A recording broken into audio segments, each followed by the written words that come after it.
Baik, Assalamualaikum warahmatullahi wabarakatuh. Waalaikumsalam warahmatullahi wabarakatuh. Nah, terima kasih ya kepada Anisah dan Khairul Mustaqim yang masih masih mengikuti Zoom pada hari ini, live Zoom. Untuk materi hari ini nanti kita akan membahas lebih kepada materi review di semester ganjil. Nah, kenapa kita minggu ini membahas review? Karena memang materi kita untuk di semester ganjil itu sudah selesai. Nah, nanti kita akan mulai dengan minggu tenang di minggu depan itu minggu tenang, kemudian di awal bulan 12 nanti kita sudah mulai ujian semester ganjil ya. Oke, sebelum kita memulai pembelajaran, ada baiknya kita berdoa terlebih dahulu. Doa dimulai.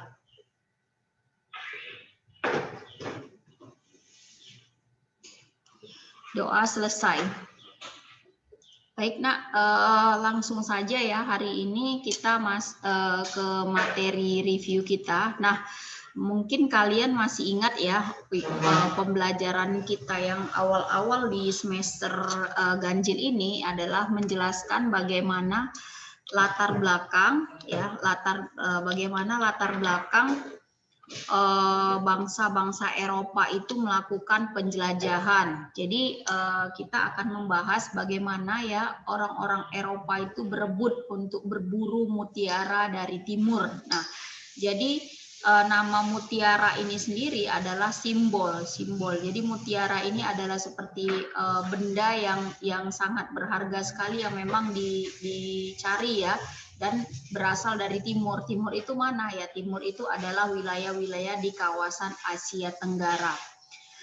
Nah, Asia Selatan juga masuk ke dalam bagian-bagian timur. Nah, jadi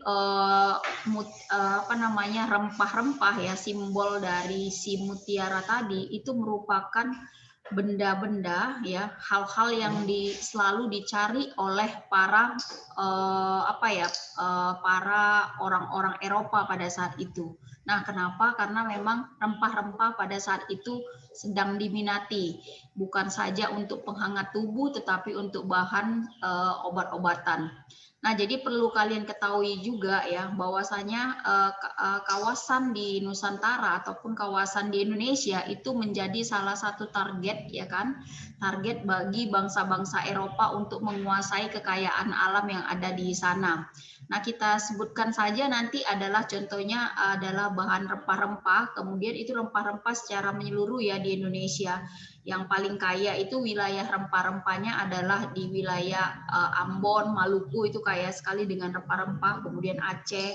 Nah, untuk kawasan Sumatera sendiri pada masa kolonial ya atau kita berbicara pada masa itu sekitar abad ke-16 ya. Nah, hal yang dicari oleh orang-orang dari Eropa itu adalah bukan rempah-rempah tetapi hasil alam berupa kapur barus. Jadi kalau kalian tahu ya, kapur barus itu adalah salah satu benda ataupun salah satu bukan benda ya, salah satu hasil alam yang sangat diminati. Nah, jadi kapur barus itu berfungsi untuk apa? Untuk kalau di apa sendiri di seperti di Yunani dulu namanya ya, Yunani, Roma. Nah, itu dipergunakan untuk apa? Untuk mengawetkan ya orang-orang yang meninggal, kemudian untuk pewangi juga bisa dipergunakan. Nah, bahan dasarnya itu tidak ada di Eropa. Bahan dasarnya itu hanya ada di Nusantara. Nah, makanya ya salah satu kota yang ada di Sumatera Utara bernama Barus itu asalnya adalah nama kota tersebut karena kekayaan alam berupa barus. Nah, ketika kita berbicara mengenai barus, mungkin kalian akan berpikir barus itu seperti apa? Nah, barus itu adalah sebuah pohon ya. Jadi pohon itu ya, pohon barus itu nggak bisa menghasilkan yang namanya nanti barus ataupun kamper ya, kamper kalau istilahnya itu kamper. Jadi ada pewangi, pewangi di lemari, kemudian pewangi-pewangi yang ada di kamar mandi itu kamper. Itu bahannya sebenarnya asalnya dulu itu adalah dari kapur barus. Jadi pohon itu haruslah berusia minimal itu 50 tahun. Jadi kalau di bawah 50 tahun itu kualitasnya akan jelek sekali. Maka ya di Barus itu, satu daerah yang ada di Barus itu penghasil kapur barus yang sangat tersohor sekali, yang sangat terkenal sekali. Makanya nanti di Barus itu merupakan salah satu pusat perdagangan di sana karena menghasilkan itu. Nah, itu ya. Jadi itu saya hanya membuka cakrawala umum saja tentang bagaimana kekayaan alam Sumatera Utara ini. Nah, ini adalah indikator dari pembelajaran kita ya. Yang pertama adalah kita ingin menganalisis bagaimana latar belakang tujuan kedatangan dari bangsa Eropa, kemudian bagaimana kronologisnya, kemudian bagaimana perkembangannya. Nah, yang akan kita bahas ini adalah bangsa-bangsa Eropa yang pertama-tama dulu masuk ke Indonesia. Jadi yang masuk ke Indonesia itu bukan Belanda. Ya, bukan Belanda, tetapi ada bangsa Portugis, Spanyol, ya nanti yang terakhir itu ada di Belandanya sendiri.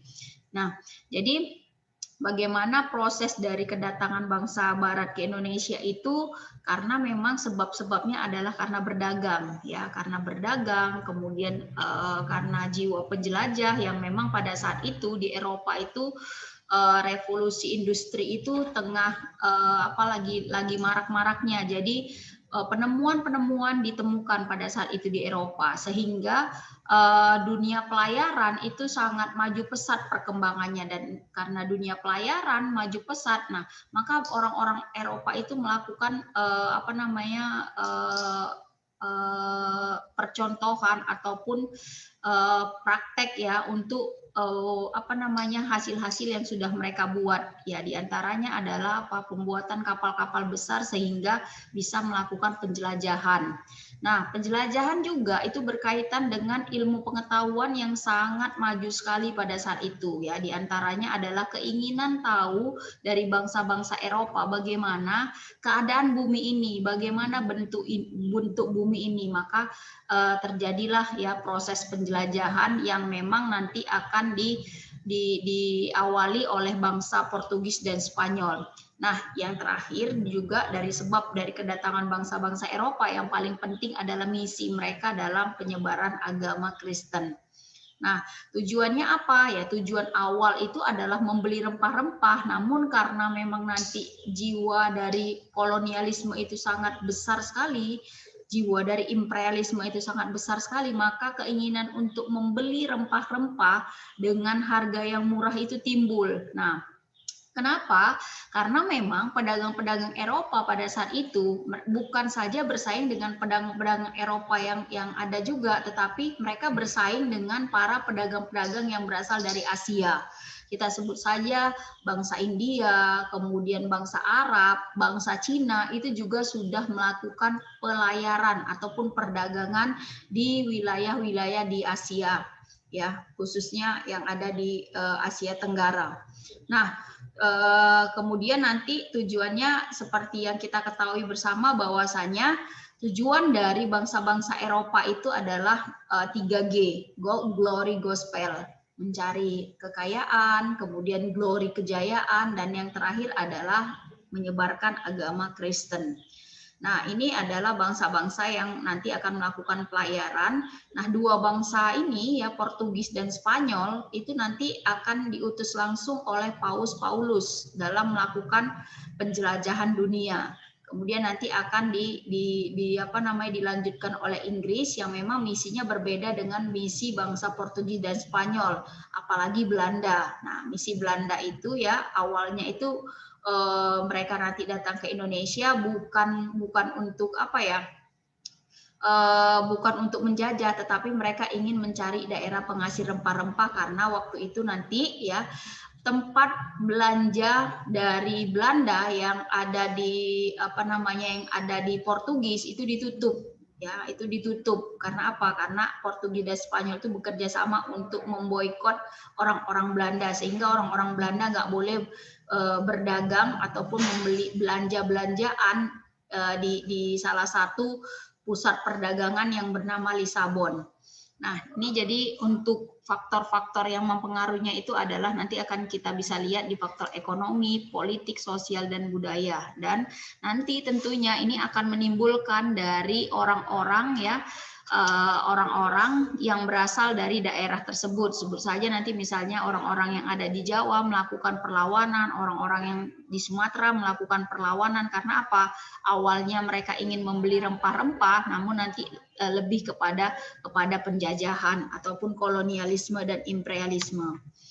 Nah, berikutnya nanti ketika kita berbicara mengenai ekspansi dari orang-orang Eropa, ya kita akan lihat bagaimana mereka itu melakukan pelayaran, dan nggak sedikit dari para pelayar yang berasal dari bangsa Eropa itu gagal. Banyak yang mengalami kegagalan, nggak sampai ke dunia timur mereka itu melakukan pelayaran, karena memang banyak sekali faktor-faktor yang disebabkan. Antara lain mereka tidak bisa menguasai jalur peta dari untuk menuju ke dunia timur, sehingga nanti mereka begitu di tengah laut, di samudra yang sangat luas, kapalnya karam. Nah, seperti itu. Jadi banyak yang balik ataupun banyak yang nggak selamat. Kenapa? Meninggal di tengah laut. Nah, seperti itu. Jadi hal ini tapi nggak menyurutkan semangat untuk bangsa-bangsa Eropa itu terus melakukan penjelajahan dan penjelajahan. Jadi semangat dari bangsa-bangsa Eropa ini itu disebut dengan zaman eksplorasi, the act of reconnaissance. Jadi orang-orang Eropa ini sangat bersemangat sekali mereka untuk mencari daerah-daerah baru untuk menunjukkan bahwasanya mereka juga bisa melakukan penjelajahan dunia. Nah, jadi karena ketika mereka nanti bisa menemukan daerah-daerah di dunia timur ataupun daerah-daerah yang lain ya, yang masih ada di benua Amerika ataupun benua Eropa yang lainnya, nah timbullah nanti rasa ingin memiliki. Jadi yang tadinya ingin membeli rempah-rempah, muncul lagi keinginan-keinginan yang lain, yaitu apa? Ingin mengklaim daerah-daerah yang mereka temui itu sebagai daerah-daerah milik mereka, karena daerah-daerah yang ditemukan itu nanti ada masyarakatnya, tapi masyarakat primitif, dan mereka nggak tahu tentang bahwasanya tanah itu ataupun daerah itu adalah miliknya, sehingga mereka para pendatang bangsa Eropa ini itu dengan mudah untuk memiliki satu daerah tersebut. Nah, ini tadi sudah saya jelaskan sedikit ya, apa yang menyebabkan orang-orang Eropa itu melakukan penjelajahan dunia. Adanya semangat penaklukan, kemudian jatuhnya Konstantinopel. Nah, jadi jatuhnya Konstantinopel ini ini sangat mempengaruhi sekali dunia pelayaran di Eropa itu berjalan. Karena apa? Ketika Konstantinopel, pusat perdagangan dunia, itu bisa direbut, bisa jatuh ke tangan Turki Utsmani pada saat itu, maka orang-orang Turki Utsmani ya, dinasti Turki Utsmani itu melarang orang-orang Eropa untuk melakukan perdagangan di sana, tertutup. Nah, jadi kalau kita berbicara mengenai Kesultanan Turki Utsmani ini, jadi ini sebenarnya banyak sekali kontribusinya terhadap kerajaan-kerajaan yang ada di Indonesia, khususnya adalah kerajaan-kerajaan Islam. Kita sebut saja nanti Kerajaan Aceh. Jadi Kerajaan Aceh memang pada saat itu sudah menjalin kerjasama yang luar biasa sekali dengan Kesultanan Turki Utsmani. Nah, jadi jatuhnya Konstantinopel ini juga mengakibatkan ya orang-orang Eropa itu semangat untuk melakukan penjelajahan dunia untuk mengetahui di mana penghasil dari rempah-rempah tersebut. Nah, kemudian seperti yang tadi saya katakan, rasa ingin tahu terhadap keadaan dunia di bagian timur. Kemudian keinginan mendapatkan rempah-rempah demi kekayaan, dan kisah perjalanan Marco Polo yang dituangkan ya, yang dituliskan oleh Marco Polo sendiri. Jadi Marco Polo itu ketika melakukan penjelajahan dia adalah seorang penjelajah ya, berbeda dengan seorang ini penakluk ya. Marco Polo itu hanya menjelajah. Jadi ketika dia sampai di Aceh pada saat itu ya, dia ya udah datang, kemudian dia melihat bagaimana masyarakat Aceh itu, apa saja kebudayaan, ya udah setelah itu pergi. Nggak ada maksud-maksud yang lain seperti membeli misalnya rempah-rempah, tidak. Nah, jadi Marco Polo ini adalah seorang penjelajah yang berasal dari Italia. Ya. Nah, dia ketika sampai di daerah-daerah ataupun di negara-negara yang mana dia kunjungin, dia selalu menuliskan kisah-kisah perjalanannya. Nah, jadi buku yang dituliskan oleh Marco Polo itu diberi judul Book of Various Experience. Nah, jadi buku ini juga memotivasi bangsa-bangsa Eropa juga untuk melakukan kegiatan penjelajahannya plus dengan tujuan-tujuan yang lain. Kemudian ada semangat 3G tadi, glory dan gospel. Ini juga saya sudah jelasin. Nah, ketika kita berbicara mengenai jalur pelayaran dari kedatangan bangsa-bangsa Eropa, nah kalian bisa lihat ya di depan kalian bagaimana nanti orang-orang Portugis yang diberi tanda panah hijau itu melakukan pelayarannya. Nah, nanti Portugis dan Spanyol itu mereka adalah di satu wilayah. Makanya tadi saya katakan bahwasanya Spanyol dan Portugis itu mempunyai misi yang sama yang diutus oleh satu kerajaan, yaitu Paus Paulus. Nah, jadi Paus Paulus itu memang mengutus Spanyol dan Portugis itu untuk melakukan penjelajahan. Nah, kalau Paus Paulus itu misinya adalah gospel tadi, menyebarkan agama Kristen ya. Nah, kalian bisa lihat nih bagaimana rute-rute dari bangsa Portugis dan Spanyol melakukan penjelajahan dunia ini. Sampai nanti dia ke Maluku. Nah, nanti kedua dari bangsa ini itu nanti ketika yang satu diutus ke timur, satu lagi diutus ke barat. Jadi ketika nanti kalian ketemu gitu di satu tempat, maka bisa dipastikan ya bumi itu dia bulat. Nah, seperti itu. Jadi nanti Spanyol dan Portugis ternyata memang ketemu mereka. Nah, ketemunya di mana? Mereka nanti ketemu di Maluku ya. Mereka ketemu di Maluku dan di sini nanti mereka terjadilah pertikaian karena masing-masing dari mereka itu mengklaim bahwasanya daerah tersebut adalah pertama kali mereka temukan. Jadi nanti ketika mereka di sini bertikai, ketemu di Maluku, nah Spanyol dan Portugis ini akan disatukan kembali dengan sebuah perjanjian yang disebut Perjanjian Saragossa. Ya, Perjanjian Saragossa. Nah, perjanjian ini adalah memutuskan siapa yang berhak ya untuk tetap tinggal di Maluku. Nah, nanti yang tetap tinggal adalah bangsa Portugis dia. Nah, kemudian ini bangsa Inggris yang titik-titik warna hitam itu adalah rute-rute dari perjalanan bangsa Inggris ya. Bagaimana mereka nanti juga tiba di Pulau Jawa ya nanti untuk di kawasan Indonesia. Nah, nanti Inggris juga nanti akan ketemu juga di India, kemudian di Malaka dia juga sampai di sana. Nah, kemudian Belanda juga ya. Belanda juga nanti mengambil rute